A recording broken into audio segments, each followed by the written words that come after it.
दरम्यान भाजप मागच्या वेळी लढलेल्या जागा इतक्याच जागा लढण्याची शक्यता आहे। भाजप विधानसभेला 164च्या आसपास जागा लढण्याची शक्यता असल्याची माहिती सूत्रांनी दिली आहे। महायुतीच्या जागा वाटपाचं 80% काम पूर्ण झालंय अशी माहिती देखील सूत्रांकडून देण्यात आली।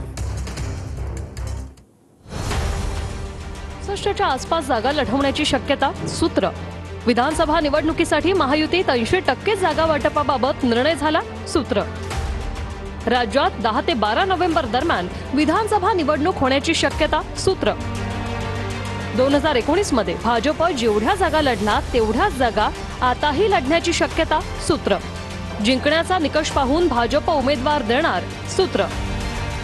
महायुतीत मुख्यमंत्री कोण याचा निर्णय नाही। मला वाटतं आता 70-80% आमचे निर्णय झाले आहेत। आमचे लवकरच निर्णय होतील, काही फार वाद नाही राहिले आहे। आमचा वाद नाही कोणती सीट कुणाला, आम्ही आता जिंकण्याकरता लढतो आहे आणि 100% आमच्या एक सीटवर निर्णय आम्ही मेरिटवर करू। हा फार आग्रह असणार आहे कुणाचा, कोणती सीट कुणाला मिळावी, पण जिंकण्याचा मात्र आग्रह असणार आहे। जोपर्यंत जागा वाटप अंतिम होत नाही तोपर्यंत प्रत्येक पक्ष दावा करणार, परंतु जागा वाटप अंतिम झाल्यानंतर आम्ही तिन्ही पक्ष एकत्रितपणे महायुती म्हणून त्या ठिकाणी सामोरं जाईल। कुठल्याही प्रकारचा वादविवाद नसेल।